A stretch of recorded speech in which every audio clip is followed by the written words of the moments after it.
narito at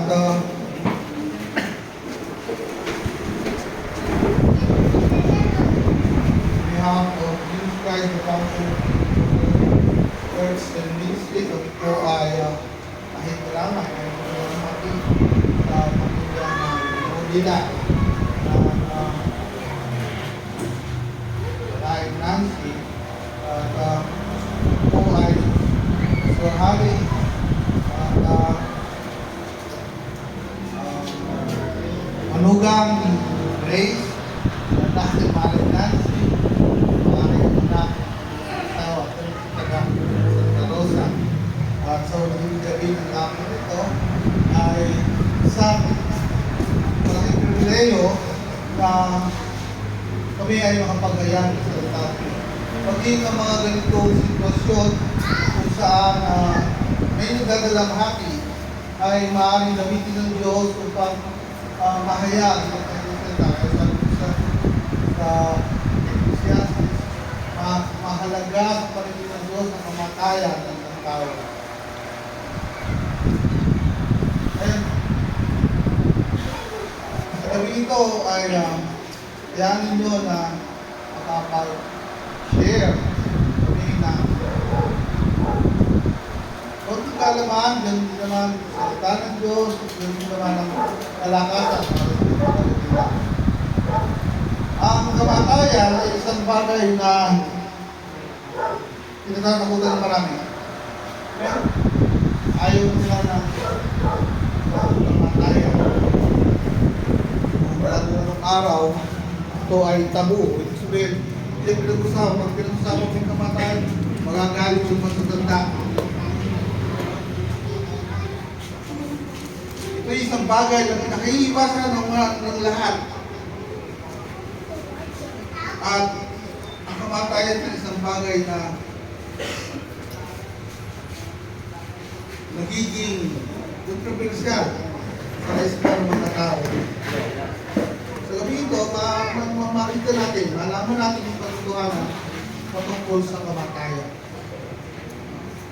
Dapat natin itong maunawaan. Isang bahagi ng aklat na Ecclesiastes, Ecclesiastes chapter 7, verse 2 to verse 2.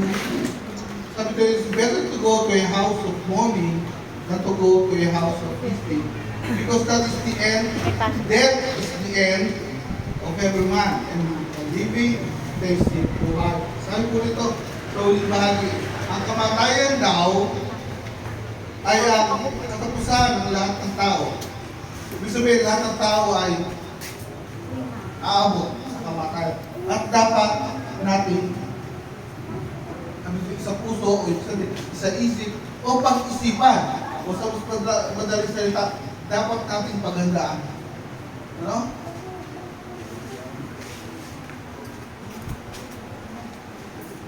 Ay, ano nga ba yung kamatayan? Sa bahagi ng aklat ng Hebreo, chapter 9, verse 27, sabi doon, sapagkat itinakda sa tao ang mamatay na minsan at pagkatapos ay paghuhukom. Itinakda sa tao ang mamatay na minsan. Madalas katanungan natin, bakit namatay yung tao? Bakit namatay ang aking kumakas? Kasi na-stroke. Na-recover yung una, hanggang sa dumating yung ilang pangilang stroke. Pang-apat. Ako'y nakakaisa pa lang. Ang marami, isang stroke lang, tayo. Iba naman, dalawa. Okay. Yung iba namamatay sa aksidente. Yung iba naman ay namamatay sa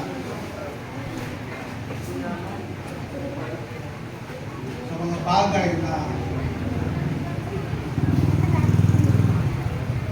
hindi inaasahan. Maaari sabihin ko, kung sana lang ay nagpa-therapy o nagpa-tingin sa mas mabuhusay na doktor at mas malaking hospital, baka hindi siya matay. Ano? Madalas nakakilala yan. Sana kung hindi siya nagmaneho ng lasing, hindi siya mawawala, hindi siya mamamatay. Mga kaibigan, gusto ko malaman nyo sa gabi nito na ang mga bagay niyo ay kaparaanan ng kamatayan. Tatanungin natin kung ba't namamatay ang tao, isa lang po ang kasagutan at ito ang huling tugon. Sapagkat oras mo na. Mamatay ang tao dahil oras nyo na. Sabi sa ating binasa, sapagkat itinakda. It is appointed. Laid upon. Itinakda sa tao. Alam niyo ang tao, nang siya'y panganak, kaakibat na yung oras, panahon, araw, ng kanyang kamatayan.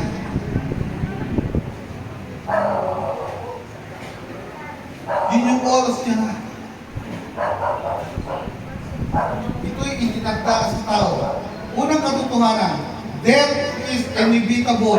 Ang kamatayan ay hindi maiiwasan.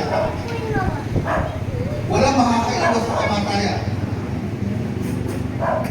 Bali merong nagkasakit, ng malba at umali,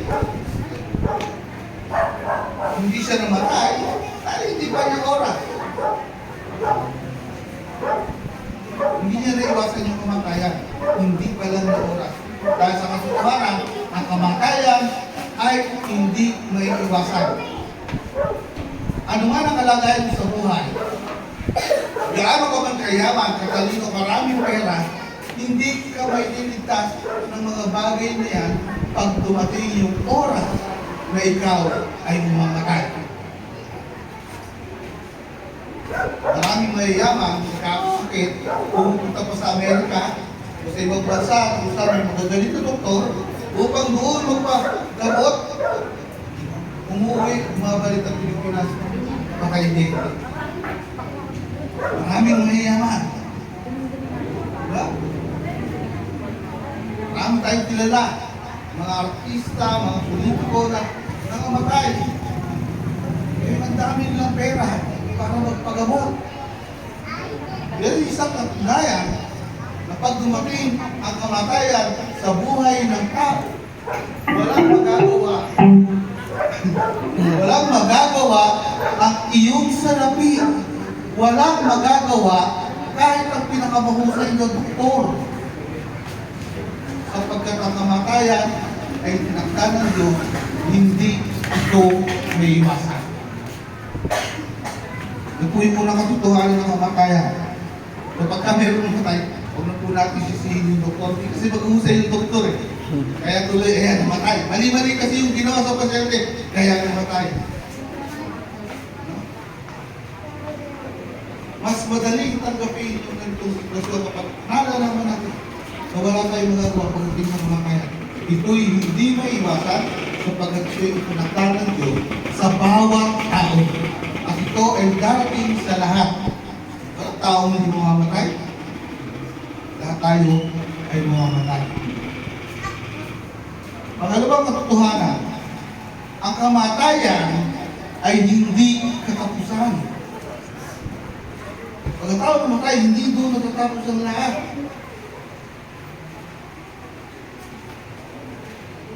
Maraming tao pagka namatay, sinasabi, mainam na yan. Tapos na ang lahat sa buhay niya. Tapos na yung kanyang paghihirap. Hindi doon sa kamatayan natatapos ang buhay ng tao. Kaya yung ating binasa sa Ephesians 11:27, itinakda sa tao ang mamatay ng minsan at pagkatapos ay ang paghukom. May paghukom dahil di natatapos ang kamatayan ng tao ang kanyang buhay. Ang kamatayan ay daan o pintuan patungo sa panibagong buhay. Patungo sa panibagong buhay. So hindi po yun ang katapusan.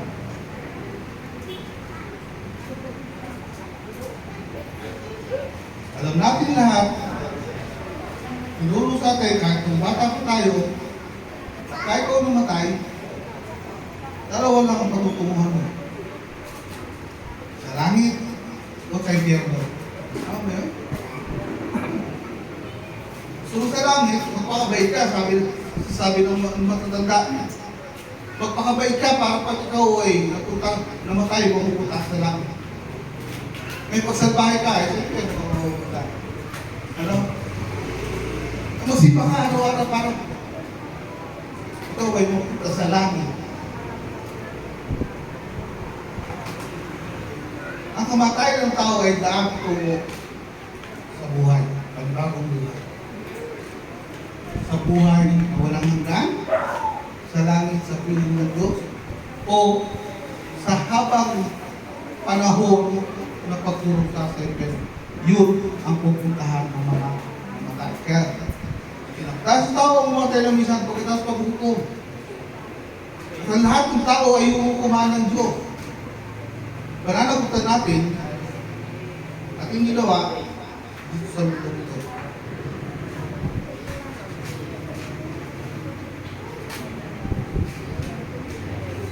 Dalawang patutunguhan na yan, dapat tayo nakapag-isip. Sabi ni Ecclesiastes 7, ang kabuuan na sabi ito sa talatang 2, sabi ko, it's better to go to a house of money than to go to a house of history. Because death is the end of every man, and the living takes it to heart. Sabi ko, mas mainam daw magtungo sa lugar, sa tahanan, sa lugar kung saan may kapigatian, kung saan may nabubulol, kung saan may patay. Kaysa magtungo sa tahanan o lugar kung saan may kasiyahan. Pero alam natin, kahit mga tao, mas gusto natin magtungo o magpunta kung saan may kasiyahan. Kung saan mayroong fiesta, kung saan mayroong birthday, kung saan mayroong selebrasyon, masaya. Ayaw natin ang ganito na mayroong kalungkutan. Lalo tayo mga Pilipino, mahilig tayo sa kasiyahan. Ay, kaya sinabi na salita ng Diyos ang mga bagay ito, sapagkat sa ganitong pagkakataon, habang kayo'y nakaupo dyan, at nito, nahihimlay ang katawan, isang nawabangkay. Maaaring buksan ng Diyos yung ating isipan at makapag-isip-isip ng bawat isa. Ano pwede natin isipin? Ngayon si Maring Nancy, nawabangkay na. Siya ang nakahiga. Maaaring mo tanongin sa sarili mo, kailan naman kaya ako? Kung ang kamatayan ay hindi maiwasan, kailan naman kaya ako? Ayos di ba sa buhay niya? Kailan kaya ako mamamatay? Ano kaya magiging paraan ng aking kamatayan? Kasi sabi nga nila, sana yung natutulog lang ako.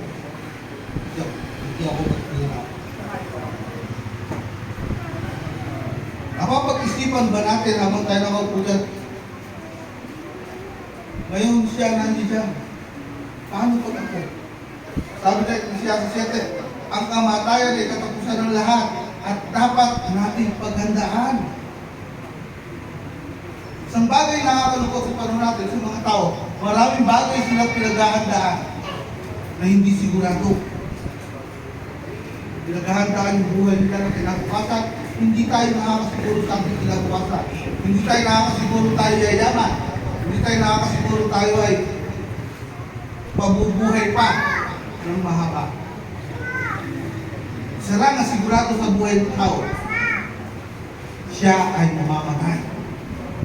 Pero yung kasiguraduhan ng kamatayan, hindi napapaghandaan ng mga tao. Pero may marami na rin naghahanda. Nabili sila ng St. Peter. Para pag namatay, ito na yung servisyo. Maganda kung bagay yung paghahanda mo. Pero tinutukoy na salita ng Diyos, ay ibang paghahanda. Pagkain ng aking nagsasabi ko, dalawa lang pagpupunta ng tao. langit o sa impyerno. Walang matinong tao ang gusto mo sa impyerno. Amen. Amen. Sino gusto mo sa impyerno? Wala. Sino gusto mo sa langit? Amen. Ba? Gusto mo ngayon na? Walang matinong tao. Sabi ko sa impyerno. Tao din mo gusto mo sa langit. Problema, paano tayo makakarating sa langit? Sa gabi ito, hayaan ninyo mga kaya sa katotohanan. Ang Biblia, sino man ang may Biblia, Amen. hindi mo dala sa bahay, yan ay tinatawag ding salita ng Diyos. Yes. Tinatawag din ito, mabuting balita. Good news. Yes. Mabuting balita. Pero bago ito maging mabuting balita, ang dala ng salita ng Diyos, ang dala ng Biblia, ay masamang balita. Ano?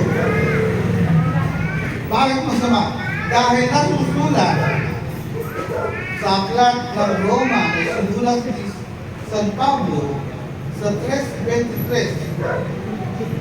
Sabi doon, ang lahat ay nagkasala at walang nahabol sa kaluwalhatian ng Diyos.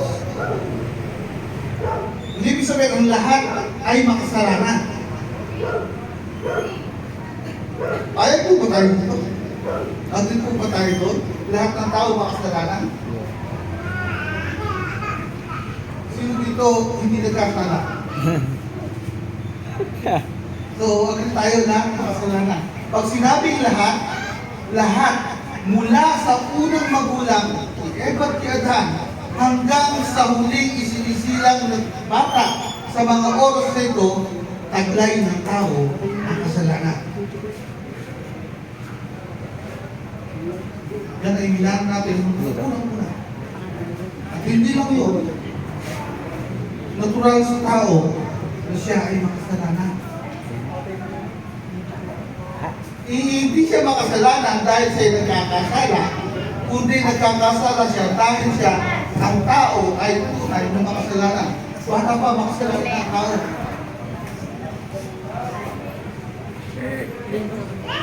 Lahat ng narito nakikinig, ang lahat ng narito ay nagsisinungaling. Amen?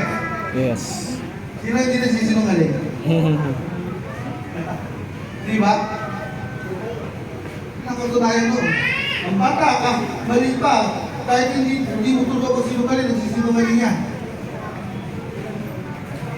Walang naririto ang hindi nagsisinungaling. Pagsisinungaling ay kasalanan. Walang tao makakapagsabi siya hindi nagkasala o hindi nagkakasala. Pag sinabi ng unang buwan, pag sinabi mo ikaw ay hindi nagkakasala, ikaw ay sinungaling. Dahil ang katotohanan, bawat tao, kahit sino, ay makasalanan at nagkakasala. Sino dito hindi nagkakasala? Lahat ng naririto, nagnanakaw. Hindi tayo magnanakaw ng oras, panahon. Pag nanakaw ay kumuha ka ng isang bagay na hindi sa'yo, na walang paalam, ay hindi ako nagnanakaw. O ikaw kumuha ng isang typewriting sa opisina, kayo nagtatrabaho sa bahay, para gamitin ng anak mo sa eskwelahan, nagnanakaw ka, hindi sa'yo yun sa opisina. Magkano typewriting yun? Piso? Nagnakaw ka ng piso. Eh, piso lang. Tapos wala yung kasalanan. Yung nagdakaw ng piso o nagdakaw ng 1,000. Parehas. Yung nagdakaw ng 1,000, parehas lang siya. Kung nagdakaw ka ng 1,000, at yung kasi nagnakaw ng 1,000,000, parehas lang. Yun ay pagnanakaw. Kaya laki mo na, 1,000,000 na, kung parehas lang yun. See? Lahat ng tao ay nagkasala. Yan ang masamang balita. Na dapat isipin mo sa sarili mo, ikaw ay makasalanan. Ay makasalanan. Yan ang masamang balita. Alam mo, problema sa mga tao, akala natin mabuti tayo. Akala natin matuwid tayo. hindi natin nalalaman, tayo ay makasalanan. Hindi deklara ng salita ng Diyos, hindi deklara ng Diyos na tayo ay makasalanan. At yan ay totoo. Kung isipin mo, yan ay totoo. Pero hindi yan pinakamasarang balita na mayroon sa Biblia. May worse. Ang sabi sa Roma 6:23, ang kabayaran ng kasalanan ay kamatayan.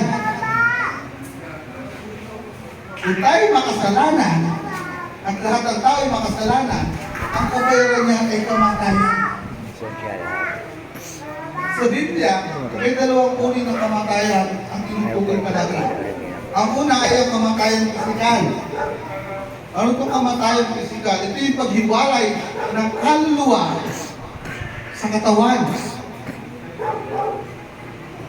Yung kaluluwa ng tao, yan yung totoong tao. Siya yung nakakaramdam, siya yung nagsasalita, siya yung nakakarinig, siya yung nagdadalamhati, siya yung nag-iisip.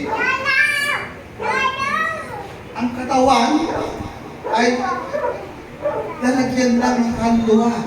Sabi sa Bible siya ay okay. Kaya pagka humalay na yung kaluluwa sa katawan, yung katawan wala nang alam. Kaya kahit anong sabihin mo, haring Nancy, hindi mo na marinig. Kahit ano pa ibigay mo sa kanya yun, tampakan mo na ng kaya rami-rami bulaklak, gawan mo ng ginto at tapon, gawan mo ng marangyang libing, hindi niya na ma-appreciate yun. Hindi niya na mararamdaman. Kahit magsisigaw ka dito, mahal kita. Hindi niya na marinig yun. Dahil wala na yung kaluluwa, humiwalay na. Kaya kung tayo sa inyo, mga magulang ninyo, yung mga minamahal ninyo sa buhay, habang buhay pa, sabihin nyo na yung gusto nyo sabihin. Ipadama nyo na yung gusto nyo ipadama, ibigay nyo na yung dapat yung ibigay sa kanila. Dahil pagkapatay na yan, hindi nyo na ma-appreciate kahit gaano pa kamahal, kahalaga o kaganda ang ibibigay mo. Ang mahirap sa tao, pagkabuhay pa, lalo pagka magulang buhay pa, hindi mabigyan, nagdadamutan.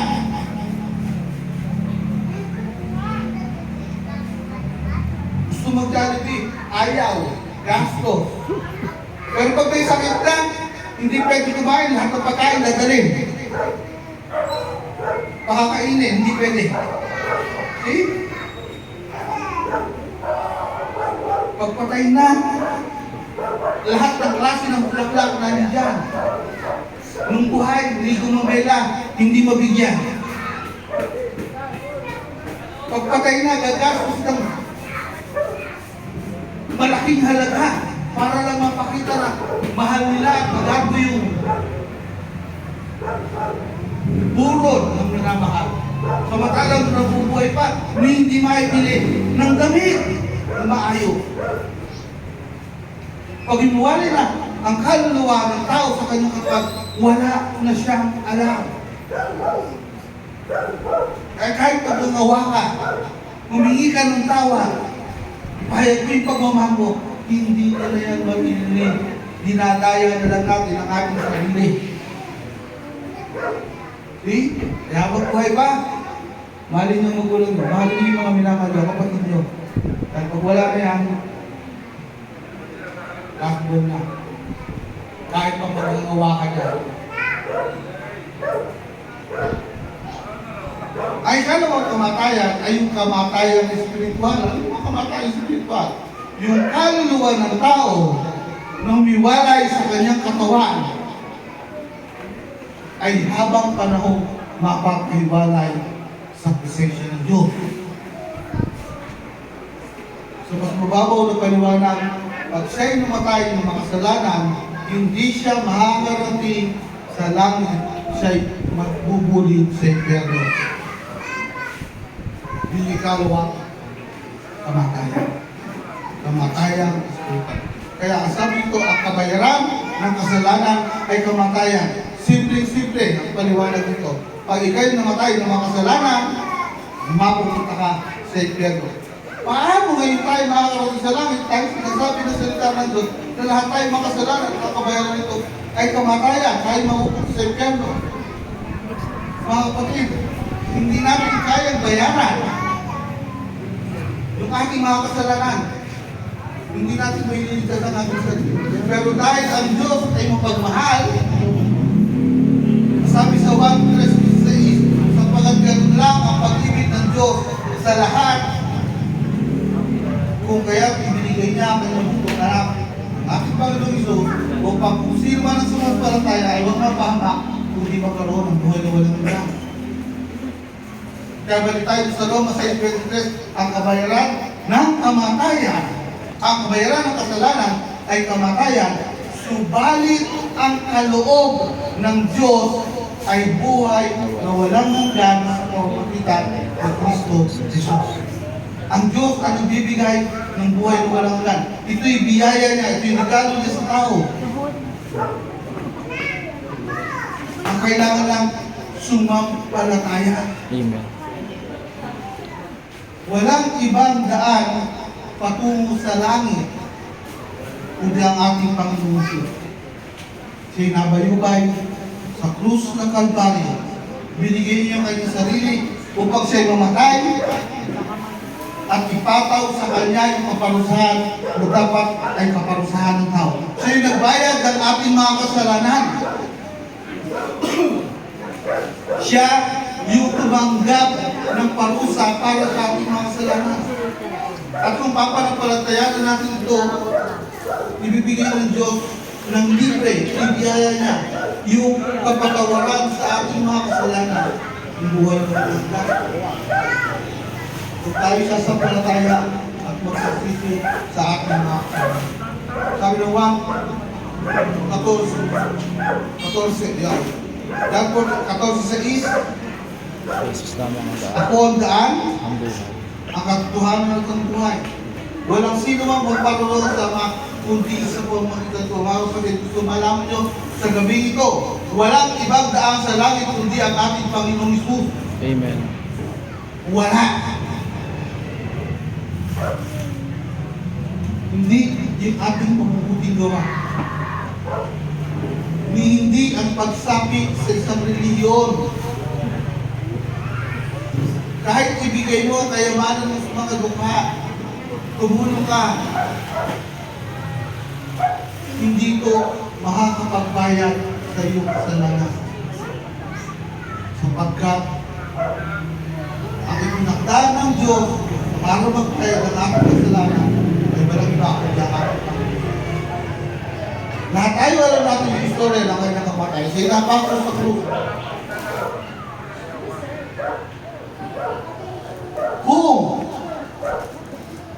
yung kabutihan na ginagawa mo o mabuting gawa na ginagawa mo ay makapagliligtas sa iyo at daan mo pa makarating ka sa langit. Tawa sinabi ng Diyos na gumawa ka na mabuti.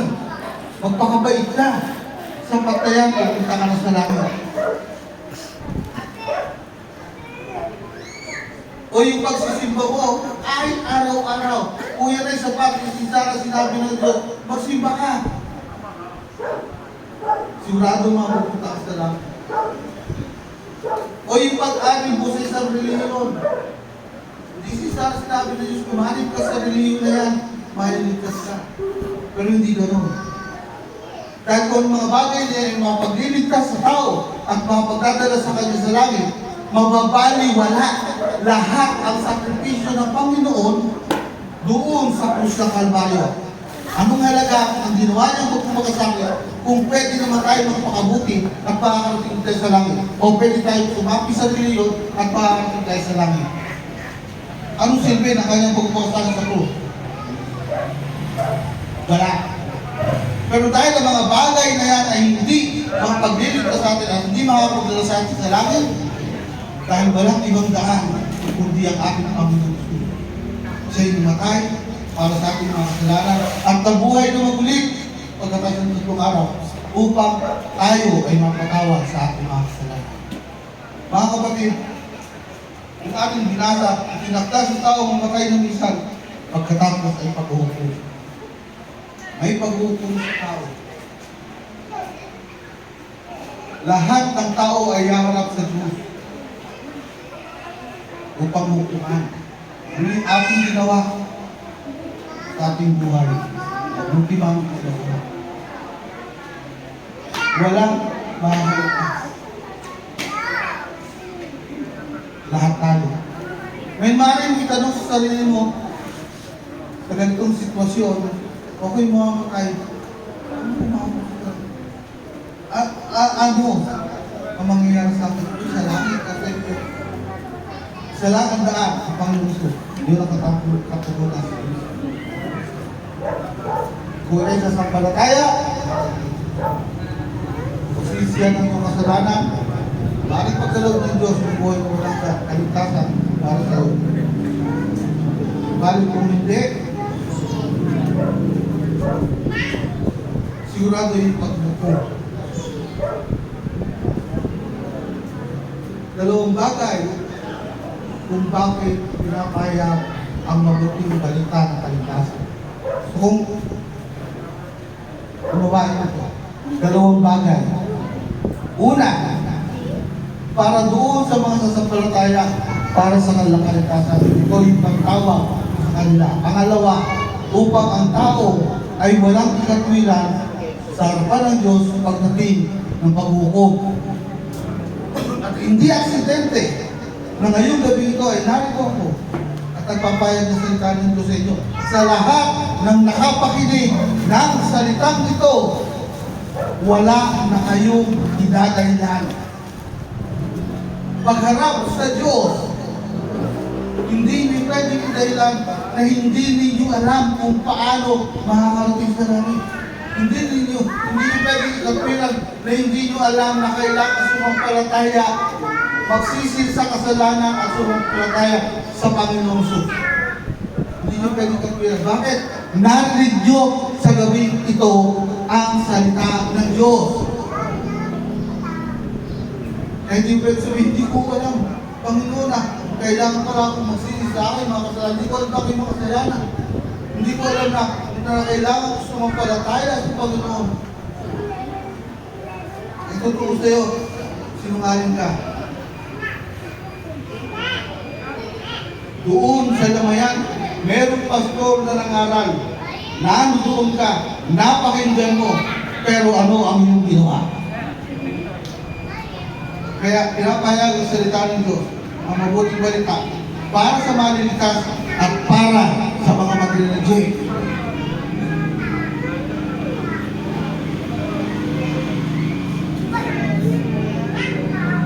Mainam na tayo ay nasa regiyon nito. Darating yung panahon, ako'y naniniwala. Maalala nyo ang oras na ito, ang araw na ito, kung saan kayo nakikipaglamay at sa pamamagitan ng lamay nito, inabot kayo ng Diyos sa kaligtasan, biyaya ng kaligtasan na pinagkakaroon niya para sa inyo. Kayo ay sasampalataya at magsisisi sa inyo makasalanan. At nyo, walang hindi makasalanan. Ikaw ay makasalanan kung paano kayo makasalanan. Subalit ang Diyos sa kanyang pagmamahal, binigay niya ang bukod na anak para sa iyo, para mamatay, para bayaran ang kasalanan mo. Ang sa ganun magkaroon ka ng pagkakataon sa buhay na walang hanggan na pinagkakaloon na ng libre. Sa gabi ito, hindi aksidente nga rin ito ako, hindi aksidente nga rin kayo. Ito'y ginawa para na makapalit niya kamay ng Diyos upang marinig niyo ang mabuting balita ng kaligtasan. Ngayon, nasa Diyos ka. Pagkakataon na maabot ang bawat. Tandaan nyo, hindi may iwasan ng kamatayan. Ito'y darating sa ating lahat. Tanong na lang, paano ko harapin ito? Kung sumampalataya sa Panginoon para sa aking mga kasalanan, paano ko harapin ang kamatayan? kahit anong oras, nakakiti at masaya kumarapin ang kamatay dahil alam po ko sa loob. Kahit kailan, ang isang mananampalataya sa Panginoon ay hindi namamatay. Ano mo yun? Tapos sa kalatang 1, sabi ng Panginoon, ako ang pagkabuhay na magulisay ng resurrection and the life. He who believes in me, though he die, he shall live. And he who believes in me shall never die. Lahat ng nakikis Jesus ay wala ng paghapon. Ngayon, nasa iyo ang pagkakataon. Madali na. Pag-isipan mo. Manalangin ka. Tandaan niyo, ang Diyos kailanman ay hindi namimilit. Hindi siya namimilit. Sumpalataya ka. Hindi siya nangunguna sa iyo.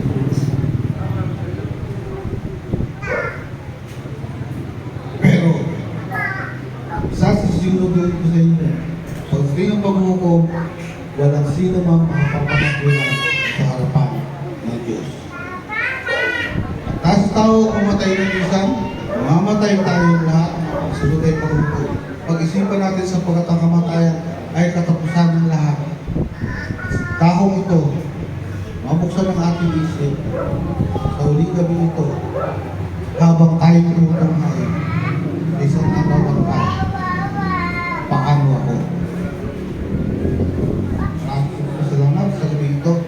Kahit kung tuwagin yung mga anak, asawa, o yung pamilya na tayo upang maipanalangin.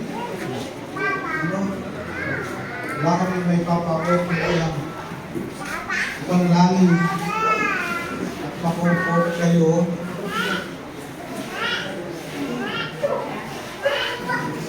Gawin ko.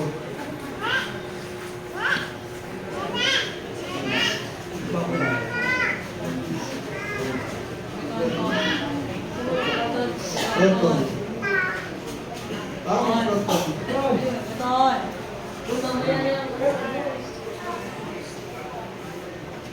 Don, Anthony speaking. Ay, Reggie. Don. Eddie, Toto.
Sige, tayo po yung namin. Diyos sa aming Ama, kung po'y nagpapasalamat sa iyong pagkakilala ko ng bawat. At sa pagkakataon ito na pinagdalo ko sa amin upang maging sa ganitong sitwasyon ang pagdalamati ay maluwalhati ang iyong banal na pangalan. Dalangin ko sa mga oras ito yung kapayapaan ng puso ng bawat isa. Ang comfort mula sa iyo, banal na espiritu sa bawat anak, sa asawa ng pamilya. Para ikaw may tangan ng buhay ng bawat isa. Maaari kami magkapuat, maaari may pagdalamati. Subalit hindi kami nawawala ng pag-asa sa ganitong sitwasyon. Alam namin, Panginoon, na ikaw ang sovereign God at lahat ay ayon sa iyong kalooban. Panginoon, maging ang sitwasyon ito ay gamitin mo para sa bawat kasapi ng sambayan na ito na maluwalhati ang iyong banal na pangalan sa bawat isa sa kanila.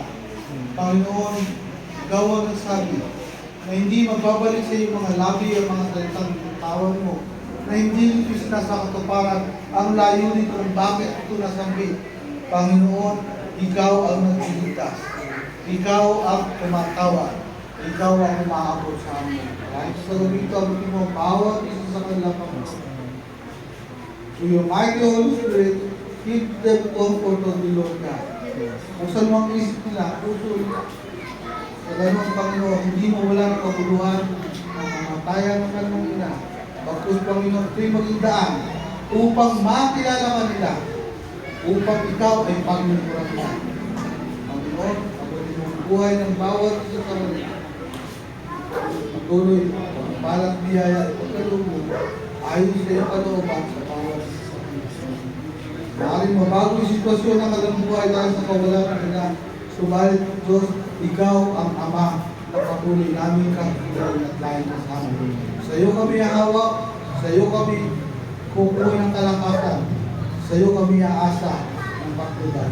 Salamat sa iyo, Panginoon, na katubin ko ang bawat isa sa kanila sa iyo magpalat ang pangyarihan ako.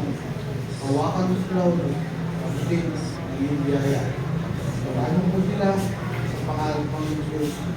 Amen. Amen.